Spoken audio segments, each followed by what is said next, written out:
Happy Labor Day weekend, everybody. I wanted to go ahead and send the beginning painting students this video demonstration of the upside down transcription.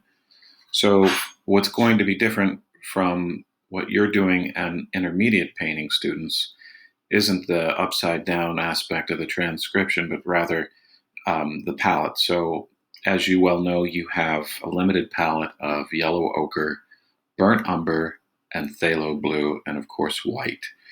In this particular project or assignment, you're going to be doing what's called a monochromatic painting, meaning you're just going to be using one chroma, one color. In this case, I'd like everybody to use the burnt umber, so you'll be using white and burnt umber to do your transcription.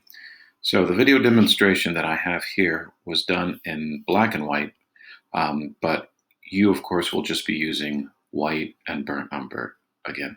I'll go ahead and start and walk you through it. So in the beginning, I want you to see very quickly, I've just tried to make an idea of where things might be with regard to using straight lines and simple curves. They're somewhat broken lines, as you can tell, nothing ornate. This is very important. There's no sense in trying to draw every piece of minutia that's in the reproduction. You just want a general framework that allows you to see potentially where all these shapes are so that you can begin to develop a series of color relationships with the white and the burnt umber, which of course will be a degree of values that will transition from light to dark to different kinds of grays. Some will be 3/4 grays in a lighter value. Some will be in a darker value.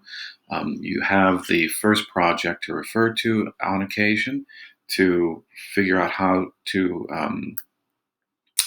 organize these values. So as soon as I have this loose general sense, as you can tell, it doesn't necessarily look like anything, but it does allow me to begin to make a series of decisions of values or color relationships. So as I go along, you can begin to see how forms are organized by virtue of putting the right color in the right place. There isn't, once again, any attempt to describe any little teeny tiny details whatsoever. These are all looked and fought for by virtue of one color next to another, one value next to another. And once you work in this schematic fashion and you begin to find your way and work one color next to another as best as you possibly can, you'll begin to see the forms will develop. So as we go along, you can see everything's done sequentially.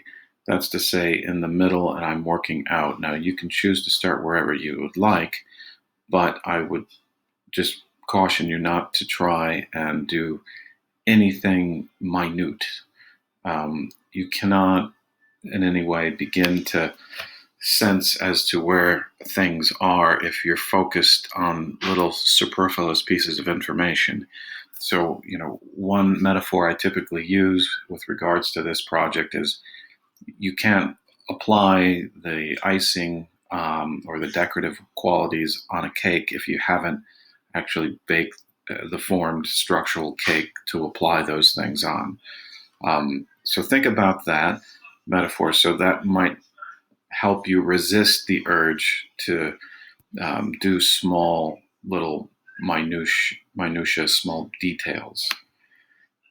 Okay, so as you can tell, there is, generally speaking, a pretty firm awareness of what the reproduction is translating to in your transcription, and this actual black and white painting is in fact hanging in the studio if you need to look at it. All right, thank you very much and have a great weekend.